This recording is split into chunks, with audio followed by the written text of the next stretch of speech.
संत रामपाल जी महाराज के अमृत वचन। तो सिकंदर लोधी बोला, जी वो क्या करना पड़ेगा शिष्य बनने के लिए? आपने ये करना पड़ेगा, मांस नहीं खाना होगा, छूना भी नहीं होगा, और किसी को सजा गलत नहीं देगा, न्याय करेगा, किसी को सताएगा नहीं। तो उसने कहा, जी ठीक है, मांस नहीं खाऊंगा, और तेरे राज्य में कोई भी जीव हिंसा ना हो। तो यहां वो व्यवस्था जाहिर करता है कि भगवान आप तो जानी जान हैं, मैं मांस नहीं खाऊंगा, लेकिन जीव हिंसा का प्रतिबंध मैं लगा नहीं पाऊंगा, क्योंकि ये मुसलमान समाज बहुत ज़्यादा है, आप भी जानी जान हो।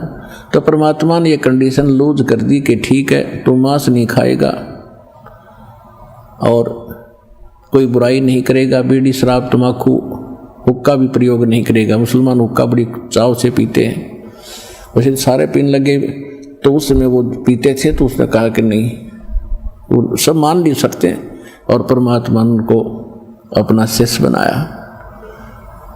तो कहने का भाव ये है कि अब सम्मन और नेकी दोनों जहां भी जाते थे और बहनों को चूड़ियां पहनाते थे,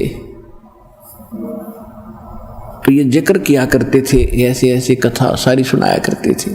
तो वो जितनी बहनें थी वो मजाक करती थी बाद में कि ऐसे इनके गुरु होते तो इनको ऐसा ऐसा दारिद्र है इनके ऊपर, इतने निर्धन है, समय पर कई बार आटा भी नहीं होता, मांग कर ले जाते हैं, तो ये इनको क्यों ना धनी बना देता।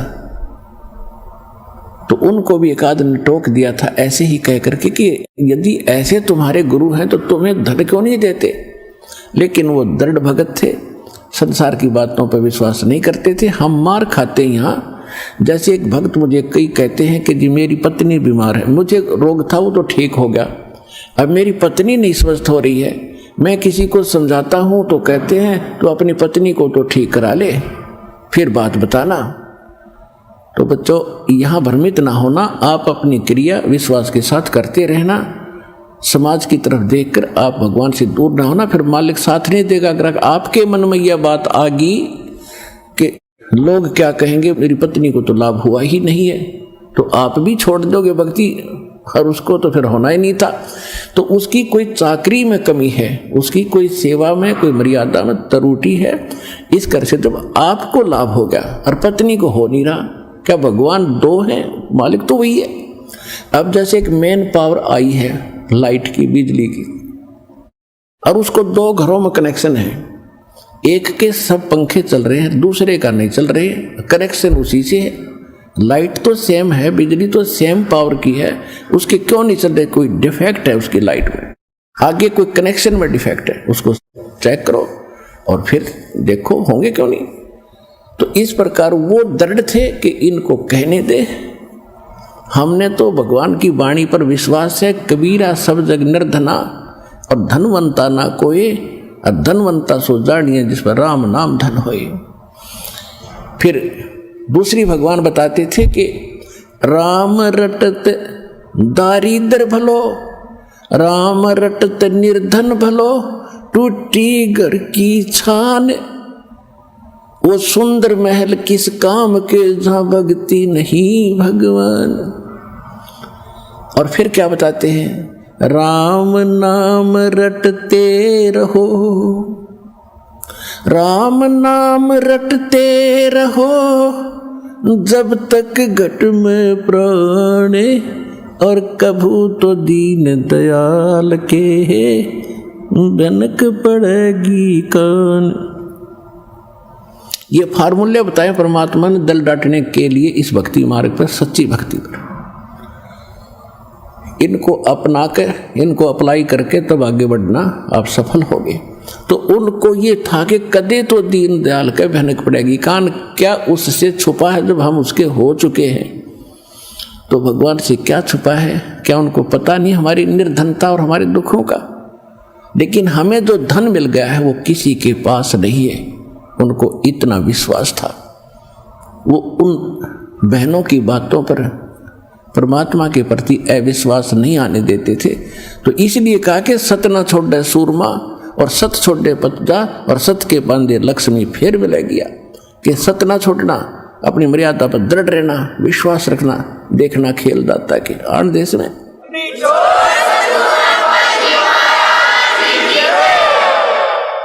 तो क्या हुआ, वो कथाएं सुनाते थे।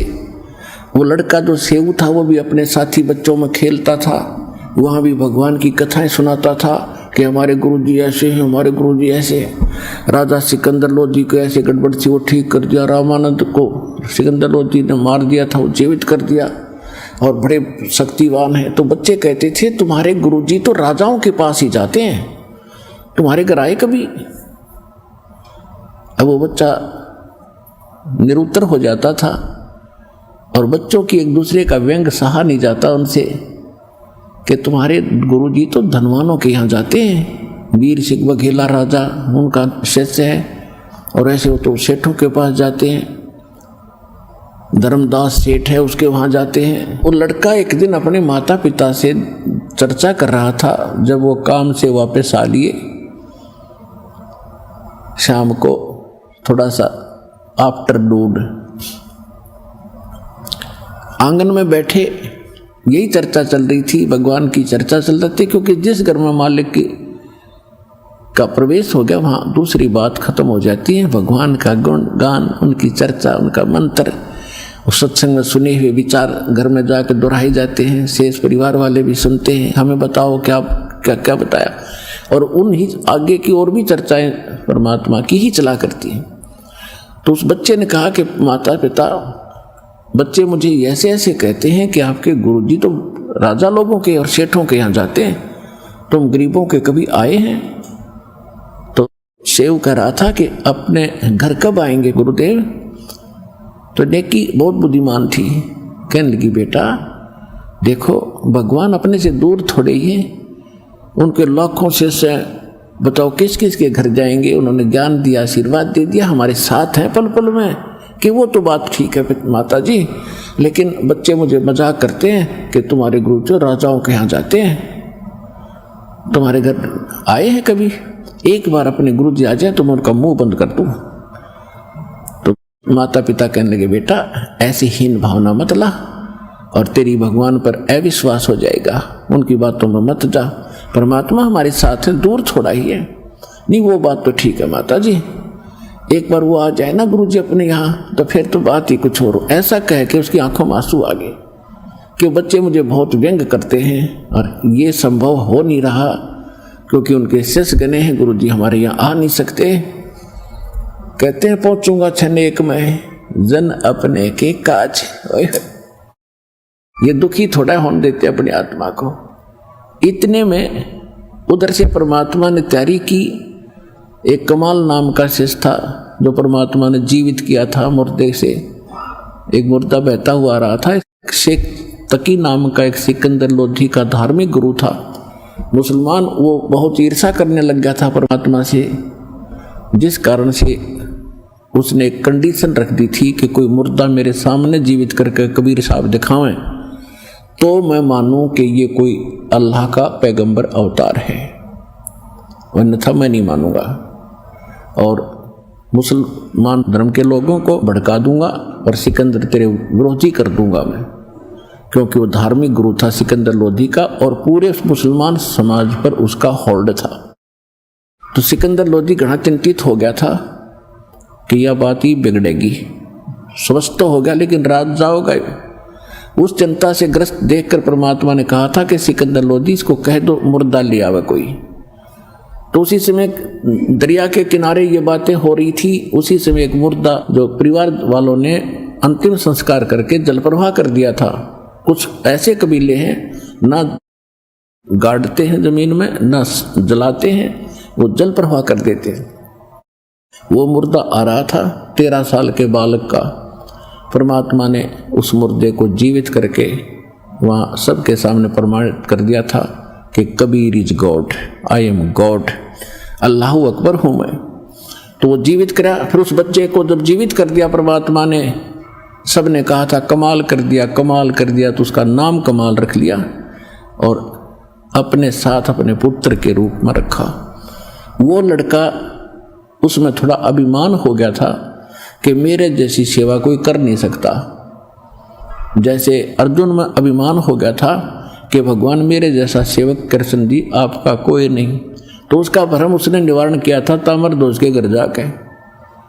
और मोरध्वज के घर जाकर जब उन्होंने अपने सामने बच्चे को काट दिया, तब कृष्ण जी ने कहा था अर्जुन, अब सेवक आप हो या ये है एक नंबर के? कि जी ये है एक नंबर के, मैं तो कदे भी ना कर सकता इसका, हमने बच्चे ने काट दूं।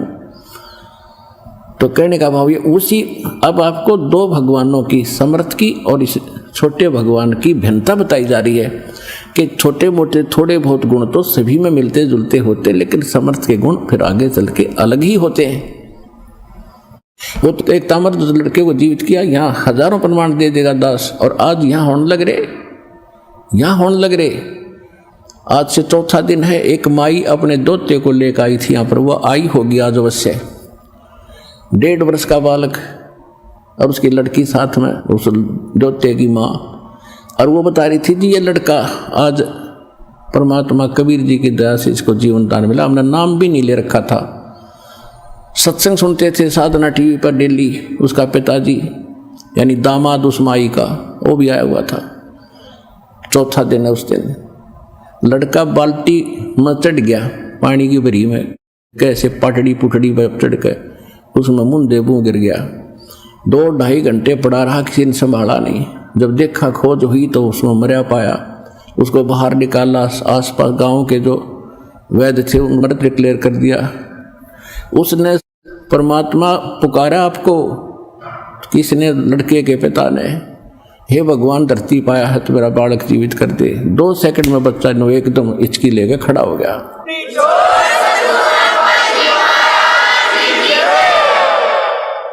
जब तक था नाम भी ना लिया था उसने, ने बोली सारा परिवार आ रहे हर नाम ले लिया आज। तो यहाँ लाखों कर दिया, कबीर भगवान कर रहे हैं, वो मालिक आज भी वही है, परंतु हमने उससे लाभ लेने का तरीका नहीं मालूम था।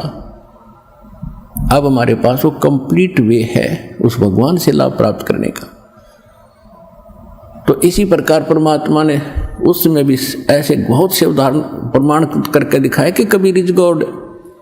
हम एक ताम्रध्वज मोरध्वज के गीत गाएंगे, इस मालिक के असली महत्व को कूड़े में डाल दिया, करकट में डाल रखा था हमने लाल को, और कौड़ियों के गुण गा रहे थे हम, उनको कीमती बता रहे थे।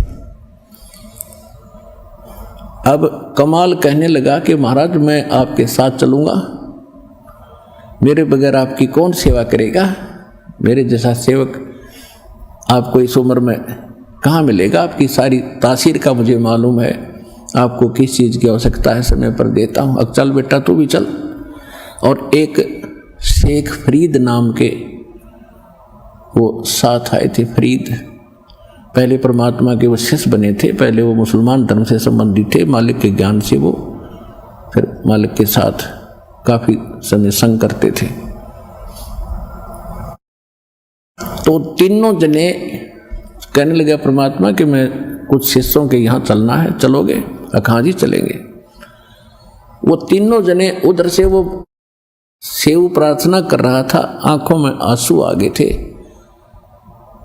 और उधर से सामने परमात्मा आकर खड़े हो गए। आवाज लगाई बाहर गेट पे, झोपड़ी के बाहर वाले गेट पे, और कहा कि भाई सम्मन है घर पे। तो नेकी कहने लगी गुरुजी की आवाज आ रही है। सम्मन कहने लगा गुरुजी कहाँ आएंगे इतनी दूर हमारे पास? ये वैसे चर्चा कर रहे थे ना आपने, वो सत्संग की आवाज आ गई होगी, वो ऐसे बतला रहे थे। फिर दोबारा आवाज लगाई परमात्मा ने कि भाई कोई सम्मन है क्या घर पे?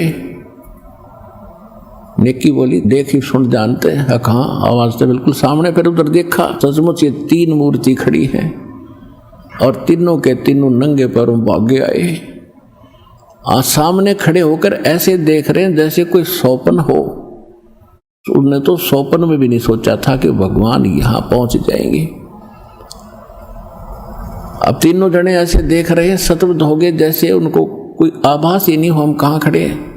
तब कमाल ने कहा कि अंदर ले चलो गुरु जी को, क्या यहाँ धूप में खड़े रखोगे?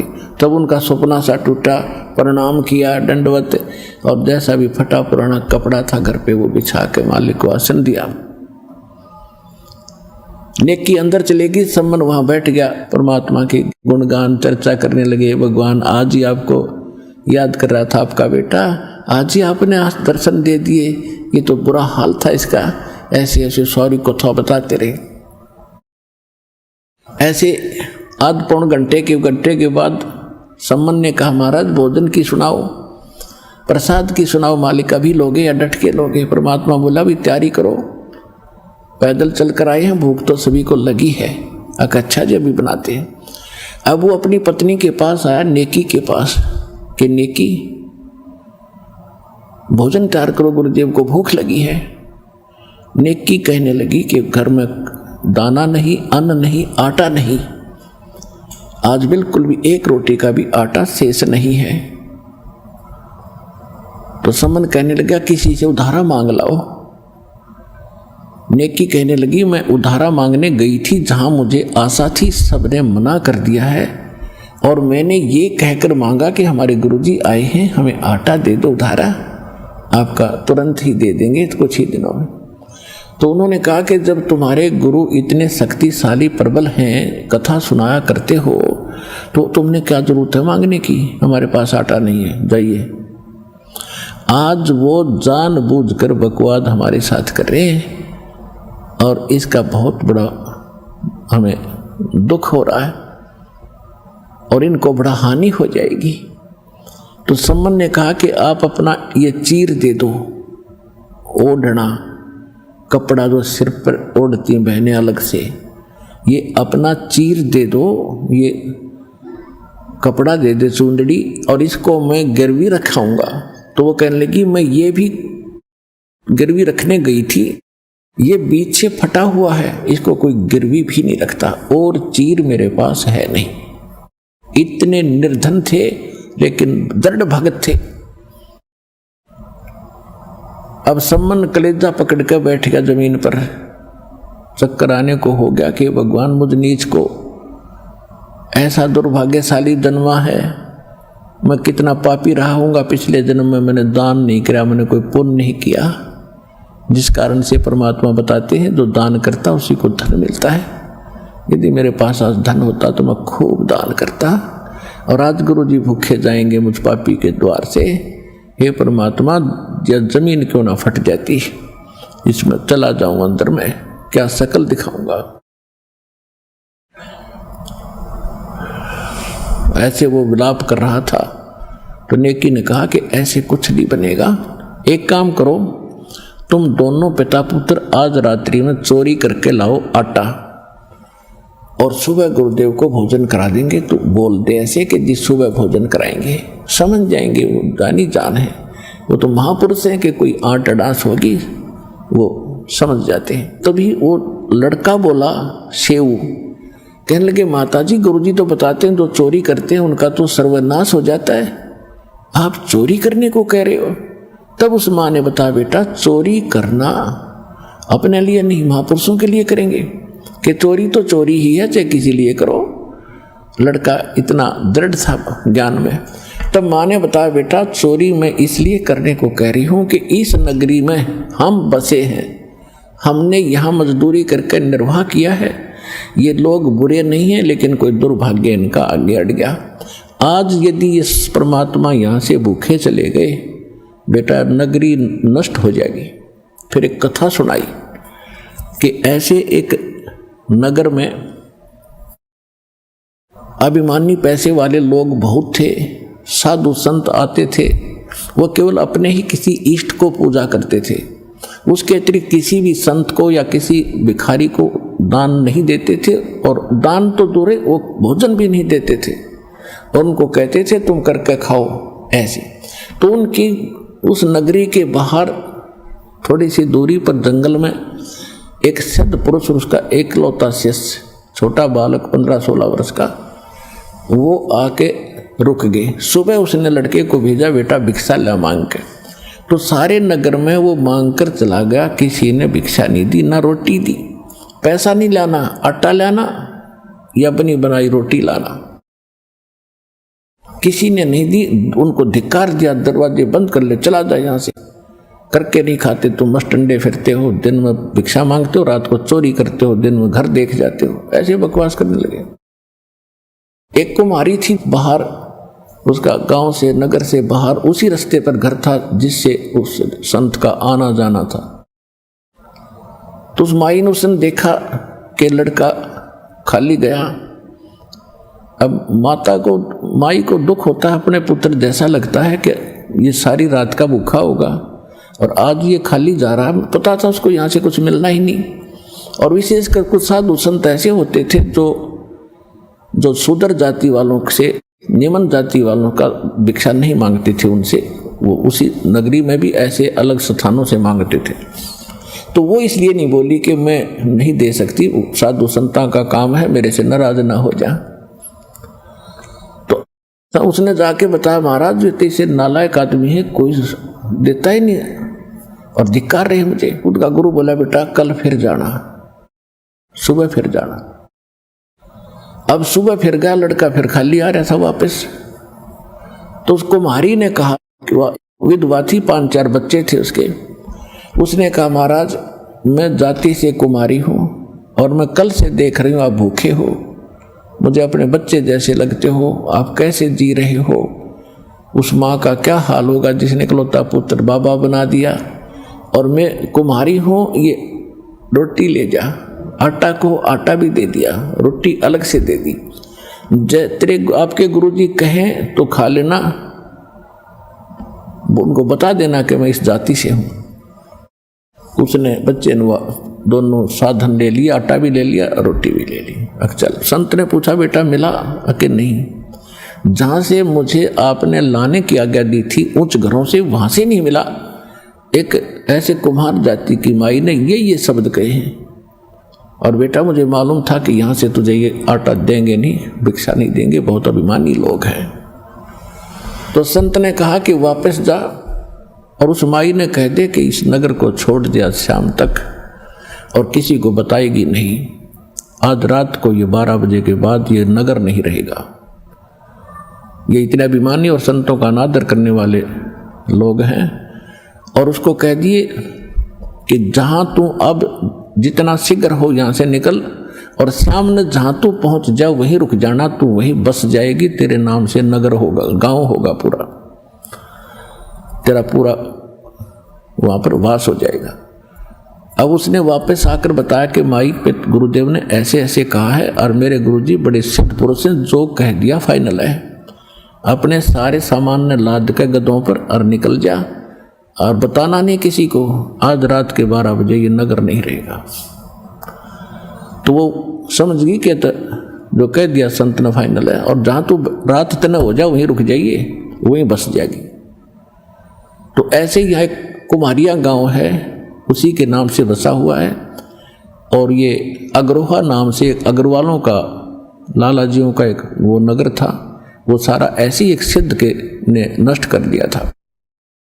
तो कहने का भाव ये है, वो चली गई और फिर वो रात के समय वो होना ही था। तो वो ऐसी घटना घटी था, क्षेत्र के लोग देखने आए, पूछा, कारण पूछा, फिर उस माई ने बताई सारी कहानी।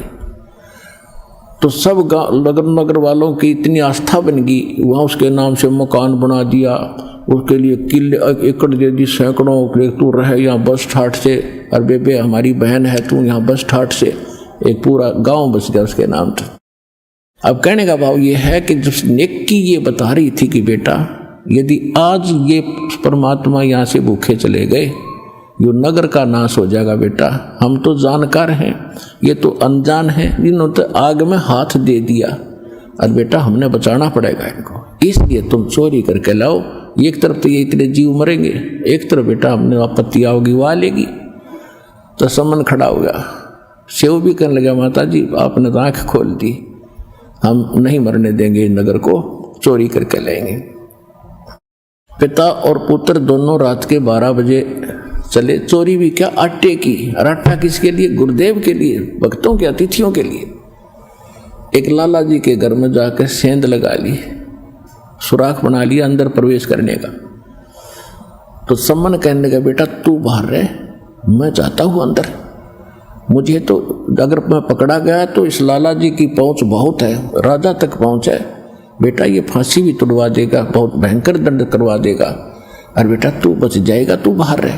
तो सेव कहने लगा पिताजी मैं बालक हूँ, बालक पर रहम भी हो जाएगा, अगर पकड़े गए तो आप बाहर रहो। यूं कहकर सेव घुस गया उसमें, और जाके सम्मन ने कहा कि 3 शेर से ज्यादा ना लाना, 3 अतिथि आए, तीनों को खिला देंगे उसे। अब उसने अंदाजा सा अपनी फटी पुरानी चद्दर में बांध के चलन लगा, आवाज होगी किसी तराजू पर पैर टेक गया, उसका खुड़का दुड़का होने से लाला जी जाग गया। तब तक वो निकट आ गया था सुराख के, ऐसे निकलने की चेष्टा कर रहा था, रेंग कर घसीट कर, और उसने वो फेंक दिया था बाहर कपड़ा, पिताजी उठा ले। पीछे से लाला जी ने उसका पैर पकड़ दिया और घसीटने लग गया।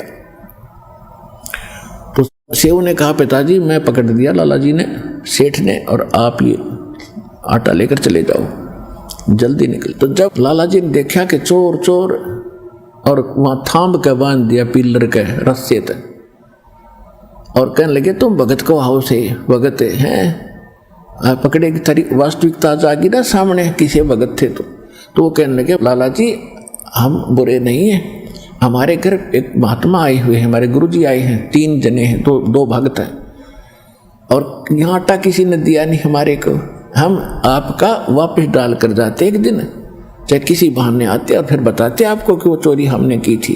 कहते बात मत बना, अब मुझे पता लग गया चोरी तुम नहीं, वो तुम्हारे गुरु करवाते हैं, और देखना मैं बताऊंगा सारे नगर में, और तुम्हारे काला मुंह करेंगे तुम्हारे गुरु जी का कल सुबह, और उनको घसीटेंगे यहाँ पर। अब वो लड़का डर गया किया और बात बढ़ गई। उधर से सम्मन लेकर गया आटा। नेकी ने पूछा उसकी पत्नी ने कि पुत्र कहाँ है? वो कहने लगा सेठ ने पकड़ लिया उसको, पकड़ लिया उसको। नेकी बहुत बुद्धिमान थी और भगवान के ऊपर समर्पित थी, और कहा कि गुरु जी की इज्जत का नाश होगा, बच्चे को पहचानेंगे और फिर लोग यहाँ आएंगे और वो कहेंगे कि ये चोरी ये करवाता है, इसके लिए कि इन्होंने ये अच्छे आदमी थे, ये चोर नहीं है, तो गुरु जी के साथ बदसलूकी होएगी और ये हम सहन नहीं कर सकते। तू वापस जा और लड़के की गर्दन काट दे और सिर उठा लेना, कोई पहचान ना ले 20 का बालक है। तो सम्मन लेकर इतनी बड़ी करद, छुरा लंबा, और चला। अब उसको उधर से बच्चे के मन में यही भावना कि मेरा पिताजी आजा, मेरी गर्दन काट ले जा, और ये लाला जी भयभीत होकर फिर कहीं पटक देगा मुझे। तो ऐसा ही हुआ कि उसने जाके सम्मन ने कहा कि बेटा सेऊ, एक बार 2 बात कर लेते रहते, एक आवश्यक बात है बेटा, कल तो हम मिल नहीं सकेंगे क्योंकि ये राजाओं के राज हैं, तुझे मार देंगे, हमें भी अलग अलग बंद कर देंगे, हम कुछ बातें नहीं कर सकेंगे। एक बार तेरे कान में एक बात बतानी है, आवश्यक है, तो एक बार सिर बाहर निकाल ले। तब उसने कहा कि लाला जी बाहर मेरा पिता खड़ा है और वो कुछ आवश्यक कार्य बता रहा है, मैं मेरे कान में बताओगा, इतना ढीला कर दे कि मैं सिर बाहर निकाल लूँ, बाकी पैर के रस्सा बांधे रखना तू। पहले तो सेठ ने मना किया कि नहीं तुम भाग जाएगा, कि नहीं भागूंगा कैसे, रस्सा बांधे रख, ढीला कर दे थोड़ा सा। सेठ ने सोचा ले कर दे ढीला, कौन सा 3 शेर आटा तो लेकर गए, और ढीला रस्सा कर दिया, लूज कर दिया और सिर बाहर निकाल लिया। जब सम्मन पे हाथ नहीं उठा, पीछे कर लिया, वह कर दिखाई नहीं, और पिता था, नहीं हिम्मत बनी बेटे की गर्दन काट दूं। लड़के ने कहा कि पिताजी अगर तू मेरा बाप है तो मेरी गर्दन काट ले जा, और कोई विकल्प नहीं आज गुरुदेव की इज्जत बचाने का, और नहीं तो तू नहीं काटेगा तो मेरा बाप नहीं है तू, मैं तेरी संतान नहीं हूं। ये बात जो बेटे के मुख से सुनी तो तुम करंट सा आया और लड़के की गर्दन काट दी और सिर उठा करके ले गया, वहां जाकर एक अलमारी में रख दिया छुपा के। नेकी कहने लगी तू वापस फिर जा, लाला जी उस लाश को घर नहीं रखेगा, सब को वो डर जाएगा, उसको कहीं घसीट के डाल के आएगा दूर खंडर में, उसने लाला जी ने इतने में ऐसा ही कर दिया, उसको घसीट कर ले गया रातों रात। एक पजावा था, पजावा कुम्हारों का गड्ढा ज़्यादा हो जाते उसमें पटक के आके अपनी जो सुराख किया था उसको ठीक ठाक करके अब उस पर गारा गुरा लीप कर रेत रात मार दिया, जैसे कुछ नहीं हुआ। अब सम्मन वहाँ देखा, उसकी जो घसीट बच्चे की जा रही थी पैरों की, उनके साथ साथ वहाँ पहुंचा, उस धड़ को उठा के घर ले आया, एक कोने में डाल दिया, खराब से कपड़े उसके ऊपर डाल दिए और ये सोचा था कि खाना खिला के महापुरुषों को भेज देंगे, बाद में बच्चे का अंतिम संस्कार करेंगे। अब शाम को तो मालिक से अर्ज कर ली, भगवान सुबह खाना खिलाएंगे। अच्छा बेटा सुबह खा लेंगे, कोई बात नहीं, तो भूख से भी खत्म होगी, पता नहीं क्या बात हुई। साधु संत ऐसे ही होते हैं। और वो तो मालिक थे, तो सुबह वक्त से खाना बना दिया कि गुरुजी ने आगे जाना है, और वो कह रहे थे सुबह जल्दी जाना भाई, मैंने आगे किसी भक्तों के पास, तो वक्त से खाना खिला के इनको भेज देते हैं कि इनको पता लग गया कि लड़का कट मर गया है तो ये खाना नहीं खाएंगे। तो सम्मन ने कहा नेकी रोना मत। अक नहीं, मैं भी नहीं रोऊंगी, तू भी मत रोना। कि नहीं। तो उन्होंने भोजन बना के 3 उनमें डाल दिया, पात्रों में, मिट्टी के दोनों में, और कहा भगवान भोजन भोग लगा लो, क्योंकि 3 जने थे, परमात्मा 2 भक्त थे। परमात्मा ने कहा ऐसे नहीं, इनको 6 भागों में बांटो सारे प्रसाद को, और प्यार से खाएंगे, प्रसाद बना के सबको खिलाएंगे, आप भी मेरे बच्चे हो। नेकी और सम्मन ने बहुत कुछ मना किया कि नहीं फिर खाएंगे, फिर कहे नहीं। उन्होंने 5 दोनों में डाल दिया। परमात्मा बोले 6 में करो, कि बच्चा तभी जागा नहीं है, सो रहा है, कोई बात नहीं, उसको भी खिलाएंगे, प्रसाद प्रेम। अब ज्यादा बात ना बढ़ाने से उन्होंने चलो 6 में कर देते हैं। आवाज लगाएंगे, कहेंगे जी उठता नहीं, कहीं खेलने चला गया होगा। उन्होंने तो ये सोचा ऐसे कह दूंगा जा करके कि वो तो कहीं बाहर चला गया महाराज जी, यह है नहीं, ऐसा सोच कर 6 में कर दिया। और कहा बैठो और बुलाओ सेव को। तो परमात्मा ने कहा आओ सेव जीम लो, यानी भोजन खाओ, ये प्रसाद प्रेम, और शीश कटा करें चोरों के, संतों को नितक सेम। सेव धड़ पे शीश चढ़ा और बैठा पंगत माही, और नहीं निशानी गर्दन के, ये ओ सेऊ अकनाही। बोलो कबीर भगवान की जय।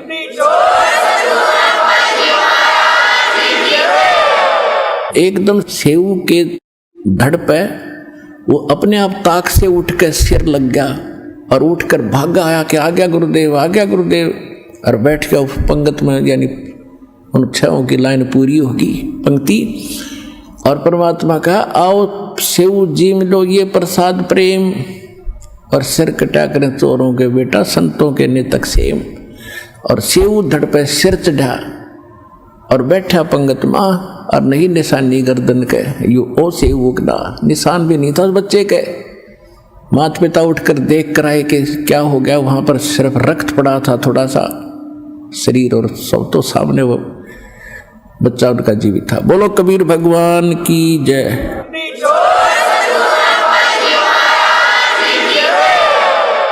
अब उनको विश्वास नहीं हो पा रहा था कि हे भगवान। तो परमात्मा ने कहा बेटा सत ना छोड़े सूरमा, और सत छोड़े पत जा, और सत के बांधे लक्ष्मी फेर मिल गया। परमात्मा ने आशीर्वाद दे दिया बेटा आज से तू धन धान्य से पूर्ण हो जाएगा, लेकिन इस माया में उलझना मत, इसको दान धर्म में लगाते रहना। अब वो तो ऐसे कहकर चले गए, सतगुरु जो चाहे सो कर दे। कुछ दिनों के बाद उस सम्मन के मन में प्रेरणा हुई कि थोड़ा सा जो है मकान बना ले, थोड़ी झोंपड़ी और कच्ची ईंट बनाकर, और एक झोंपड़ी बनाएंगे और अच्छी सी कुटिया बना लेते हैं। वो जब खोदने लगा, नीम खोदने लगा, तो उसमें बहुत गणे असरफी मिली सोने की। अब उसने समझदारी से काम करके उनको धीरे धीरे करके वो अपना कुछ ऐसा व्यवसाय बढ़ाया, लोगों को ये लगा कि जैसे इसने कोई व्यवसाय शुरू कर दिया, इससे बढ़ गया, 1 नंबर का सेठ हो गया। उससे जीवन में वही सम्मान उस नगर के अंदर 1 नंबर का धनवान व्यक्ति कहलाया।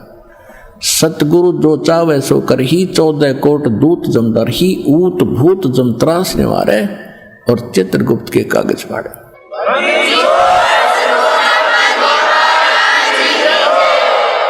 अपने आत्मा, ये थी अमर कथा, ये थी सत्यनारायण कथा। ये तो इन्होंने कूड़े के ढेर में डाल दी, हमारा छीट भी नहीं लगने दी। और एक गीत गाया करते, मोर दोस्त का लड़का जीवित कर दिया कृष्ण भगवान, मोर दोस्त का लड़का जीवित कर दिया कृष्ण भगवान। अब कृष्ण जी की सतीथि अब सामने आई तो विष्णु अवतार थे, और विष्णु की क्या सतीथि आपके सामने स्पष्ट कर दिया दास ने, सब प्रमाण दे देकर। ये देखो, जैसे दादू साहब कहते हैं, और संत सब कूप हैं और कहते धरीता नीर, और दादू अगम अपार है वो दरिया सत कबीर। अब एक तो छोटा मोटा कुआ हो, वो तो एक पीन पान का काम थोड़ा बहुत कुछ मोहल्ले का चला सकता है, वो सारा काम नहीं कर सकता। इसी प्रकार कोई झरना जरीता नीर यानी झरना बह रहा हो तो कुछ क्षेत्र में थोड़ी बहुत सिंचाई कर सकता, बाकी क्षेत्र भूखा ही भरेगा। और एक दरिया बह रही हो, वो सारे काम करे। तो ये छोटे मोटे गुण तो साधु संत इन छोटे मोटे भगवानों में सब में होते हैं, लेकिन इतना अंतर समझना, और संत सब कूप हैं कहते झरीता नीर, दादू अगम अपार है वो दरिया सत कबीर। तो ये वो समर्थ है जिसमें सारे ही गुण संपन्न हैं, वो भी काम कर सकता है, और उनसे आगे भी जो सबको सुख दे सकता है वो कबीर भगवान है। अब धर्मदास जी ने फिर एक प्रश्न किया, कहने लगे मालिक आप कहते हो कि वैसे तो मुझे अविश्वास होना मेरा गलत है, लेकिन प्रश्न ना करूंगा तो मुझे कचोटते रहेंगे कि जैसे श्री कृष्ण जी के पास एक विपर सुदामा बहुत निर्धन था, और वो 2 मुट्ठी चावल लेकर गया था सूखे, उनको खा करके एक उनका बहुत सुंदर महल बना दिया उस द्राविड़ देश में। सुदामा जी का कितना सुंदर महल बना दिया, उसको धन दे दिया। तो इन बातों से हम बहुत प्रभावित हैं मालिक। तो पुण्यात्मा दास बताएगा उस समर्थ की महिमा। देखो, अब जैसे आपको पता है कि ये किस सत्र के भगवान है। जैसे एक तो मंत्री, कोई राज्य का प्रांत का मंत्री, वो भी थोड़ी बहुत राहत दे सकता है, लेकिन जो प्रधानमंत्री देगा वो नहीं दे सकेगा। इतना अंतर समझना। अब क्या था, जैसे सुदामा जी को केवल कितना दे दिया, एक कोठी बनवा दी और धन दे दिया, उसका वो एक जीवन थोड़ा सा व्यापन ठीक हो गया। और जन्म मृत्यु ना सुदामा की बची ना कृष्ण की, पशु योनि में जाना ना कृष्ण का बचा ना सुदामा का बचा। अब कथा सुनाता दास। एक तैमुरलंग नाम का लोहार था, मुसलमान लोहार,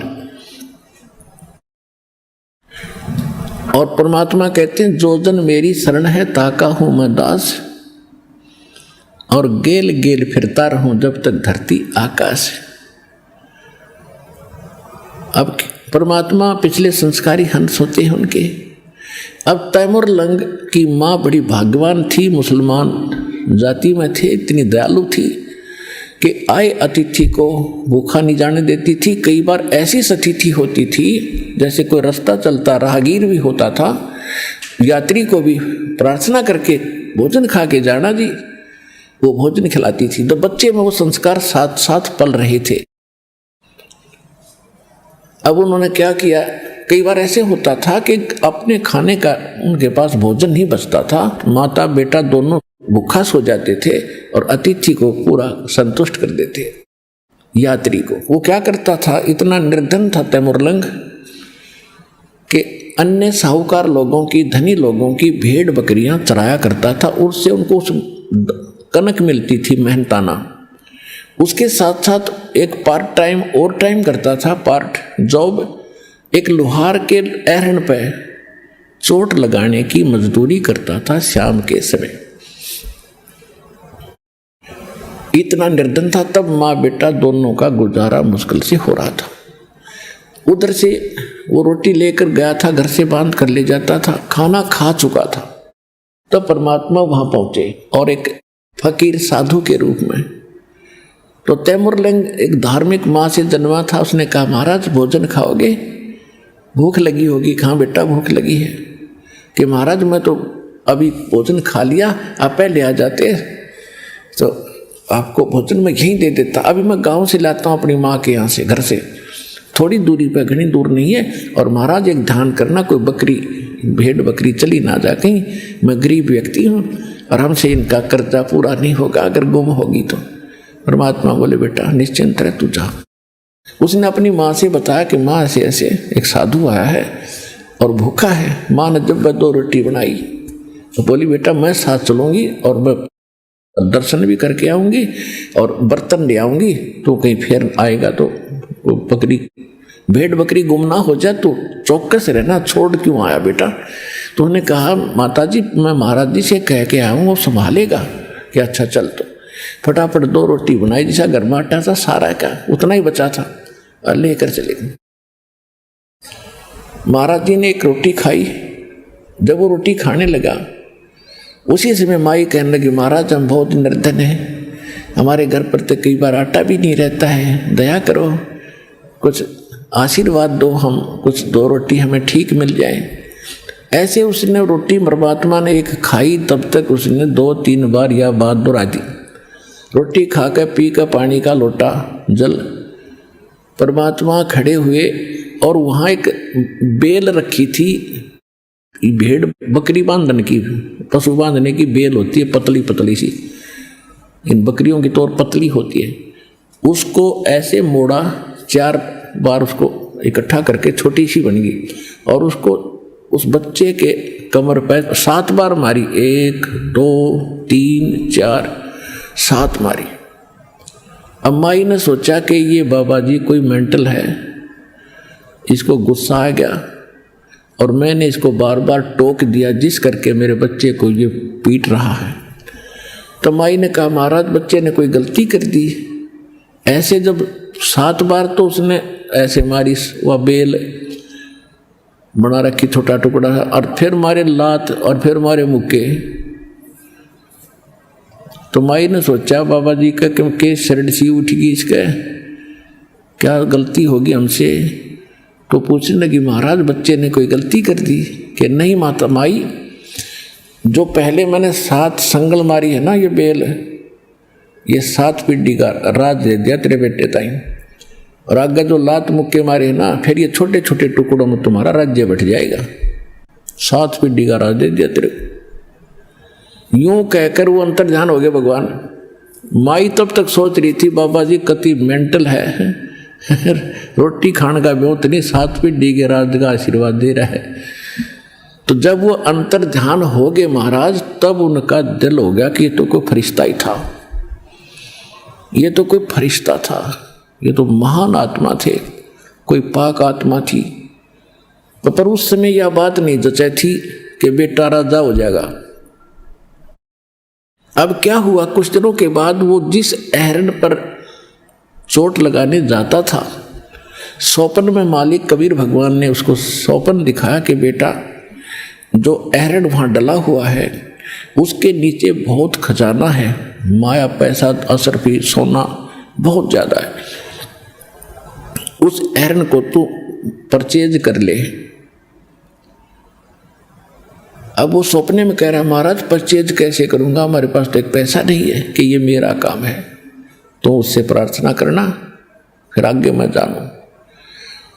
तो उसने अपनी माँ से बताया माँ आज वो महात्मा दिखे थे वही के वही, और उन्होंने ऐसे ऐसे कहा है और मुझे बताया है कि उसमें ऐसा खजाना दबा हुआ है, उसको धीरे धीरे व्यवसाय बढ़ाना, एकदम किसी को बताना नहीं तो बात बिगड़ जाएगी। तो माँ कहने लगी बेटा दिखा मुझे भी थे आज रात में, वही महात्मा थे, वो क्या कह रहे थे ये मुझे याद नहीं रहा, इतना जरूर तूने बता भी याद आया कि वो दिखाई दिए थे मुझे, कुछ बोल रहे थे।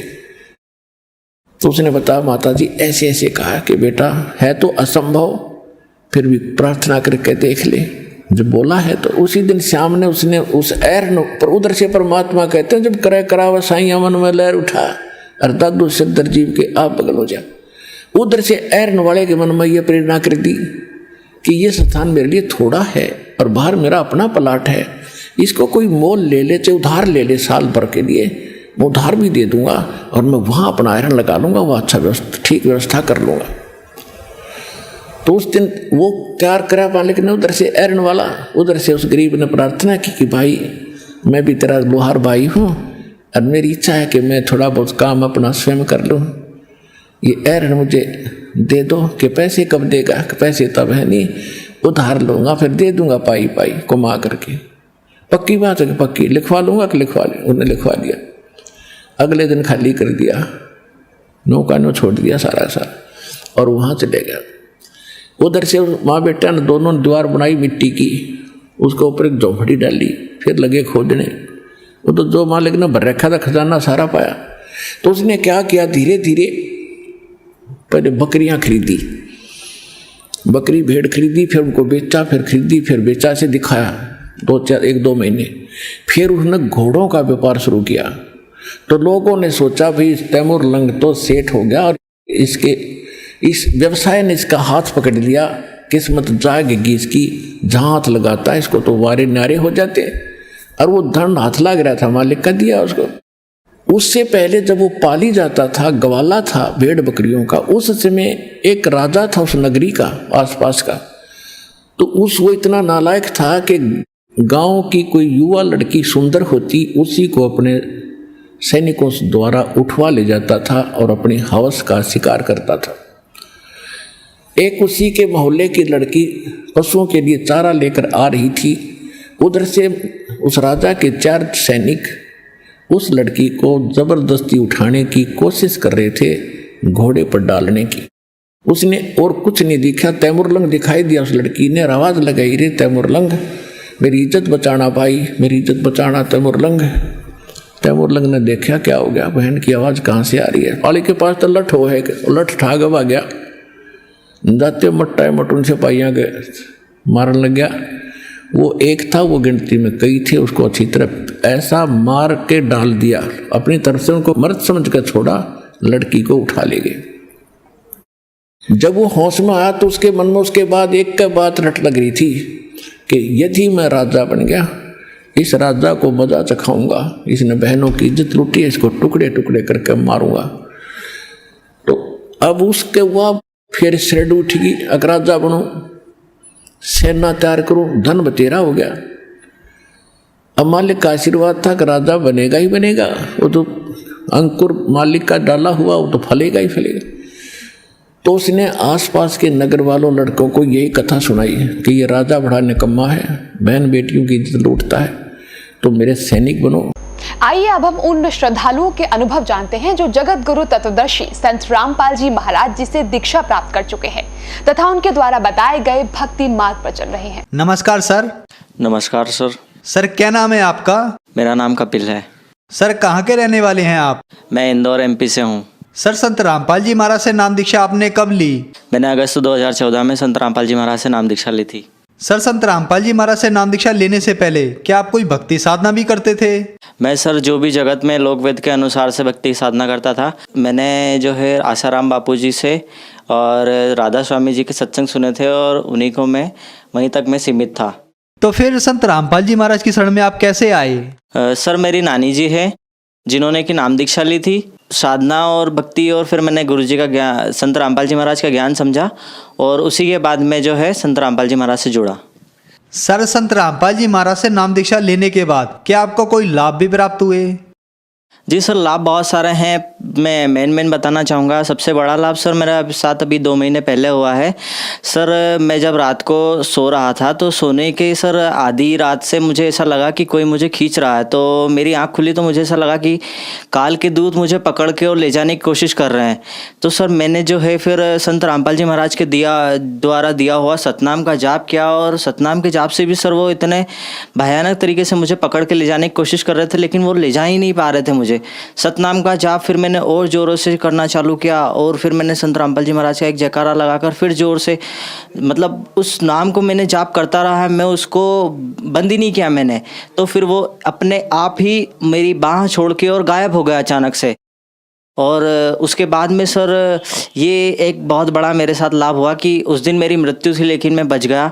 उसके बाद सर और भी लाभ हैं, जैसे कि मेरा एक्सीडेंट सर हुआ। एक्सीडेंट में सर मेरा ये चीज़ हुई थी कि गाड़ी वाले ने मुझे टक्कर मारी, कार ने, और जिस कार ने मुझे टक्कर मारी थी उसने तो ब्रेक लगा दिया लेकिन पास वाली कार मेरे सन्नाटे से निकल गई।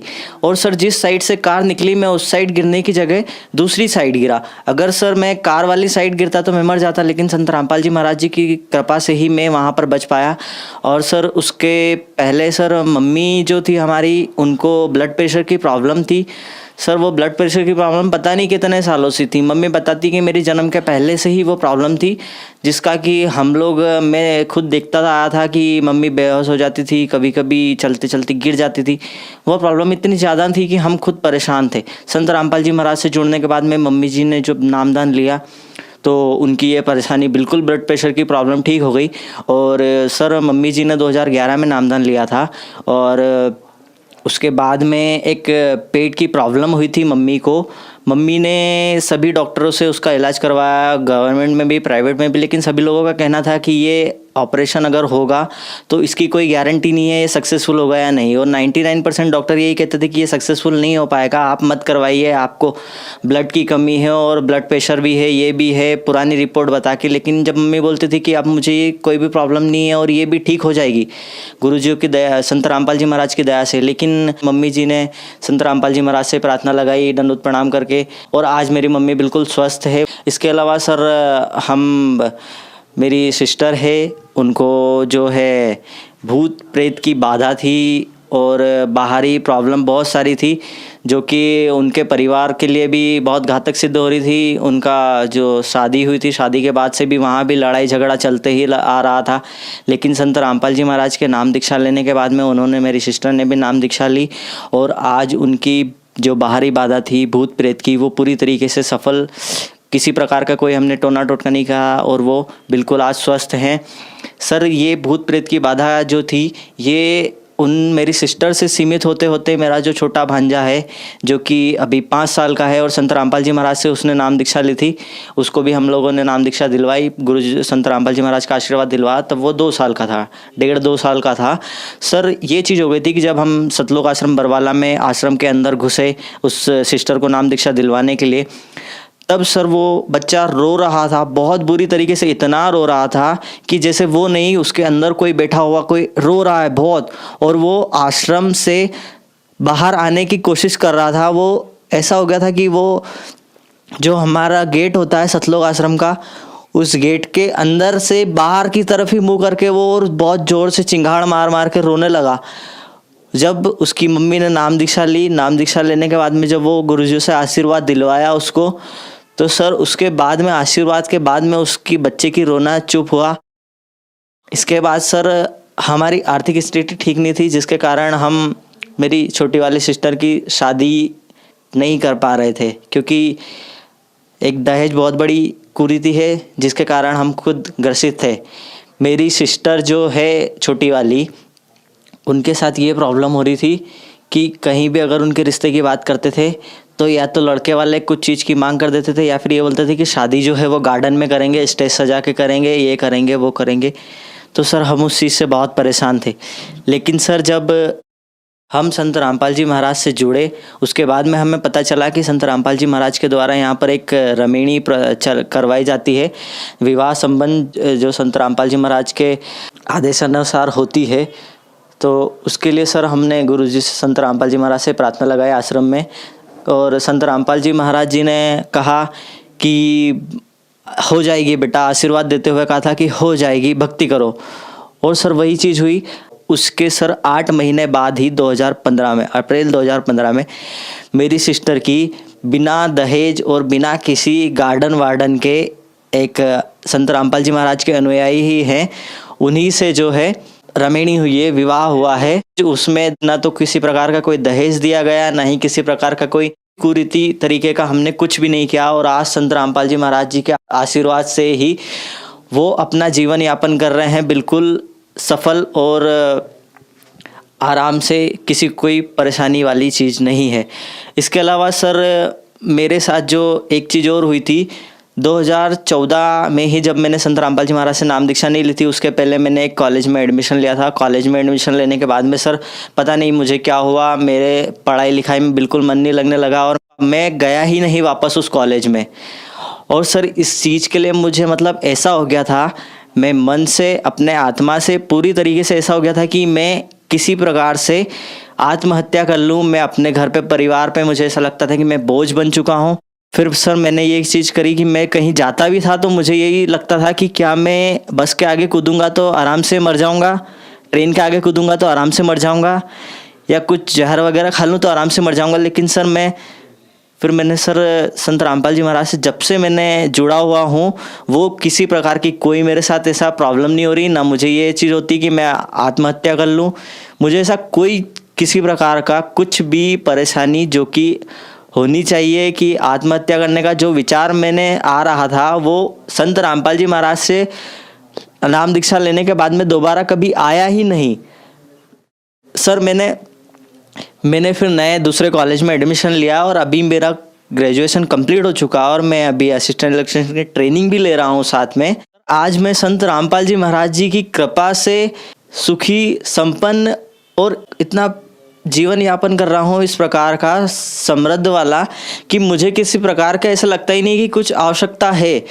परमात्मा जी का हमने, संत रामपाल जी महाराज जी का हमने जब आधे उपदेश लिया, उसके बाद से हमारी स्थिति ऐसी हो गई है कि हमें किसी प्रकार की कोई प्रॉब्लम की, ऐसा होता है कि प्रॉब्लम आती ज़रूर है लेकिन वो दिखाई देती, लेकिन वो कहाँ गायब हो जाती है संत रामपाल जी महाराज जी के आशीर्वाद से। सर, संत रामपाल जी महाराज से नाम दीक्षा लेने के बाद आपको बहुत सारे लाभ प्राप्त हुए, आपकी आर्थिक स्थिति ठीक हुई, तो जो समाज आज आपको देख रहा है, आप उन्हें क्या संदेश देना चाह रहे हैं? सर, जो श्रद्धालु यहाँ पर देख रहे हैं उनसे सर मैं तो कुछ ऐसा संदेश नहीं दे सकता जो संत रामपाल जी महाराज जी सत्संग में बताते हैं और उनकी पुस्तकों में भी निर्णायक ज्ञान है। उसके लिए सर मैं जो बोलते हैं गुरु संत रामपाल जी महाराज, उसी का एक चीज़ बोलना चाहूँगा। जैसा कि सर मेरे साथ हुआ, मुझे काल के दूत लेने आए थे लेकिन वो ले जा नहीं पाए सतनाम के जाप की वजह से। उसी प्रकार से सर मैं सभी जो हैं देखने वाले हैं उन सभी से हाथ जोड़कर एक ही प्रार्थना करूंगा कि आप सब भी संत रामपाल जी महाराज का ज्ञान समझ के उनसे नाम दीक्षा ले लीजिए। क्योंकि जिस प्रकार से हम किसी निचले स्तर की कोर्ट में जाते हैं, अदालत में जाते हैं, वहाँ पर अगर कोई सुप्रीम कोर्ट का वकील आता है तो किस तरीके से जज भी उनकी सम्मान करता है, तो इसी प्रकार से संत रामपाल जी महाराज सबसे ऊपरी लेवल के सबसे अधिकारी गुरु हैं। अगर आप उनसे नाम दीक्षा लेते हैं तो आपका जो धर्म राय है वो भी उनके सम्मान में खड़ा होता है, सिर झुकाता है। तो आप सभी संत रामपाल जी महाराज जी से नाम दीक्षा लीजिए। सर, संत रामपाल जी महाराज की शरण में कैसे आ सकते हैं? नाम दीक्षा लेने के लिए आप जो है कई टीवी चैनलों पे संत रामपाल जी महाराज का सत्संग आता है। सत्संगों के दौरान एक संपर्क सूत्र दिया जाता है। नाम दीक्षा लेने के लिए आप उनसे संपर्क कर सकते हैं। आपको जिस भी ज़िले में नाम दीक्षा लेनी हो, जिस भी स्टेट में लेनी हो, कहीं पर भी लेनी हो, आपको वहाँ से पूरी जानकारी मिल जाएगी। आप संत रामपाल जी महाराज से जुड़िए और अपना कल्याण करवाइए। धन्यवाद सर। सत साहेब जी।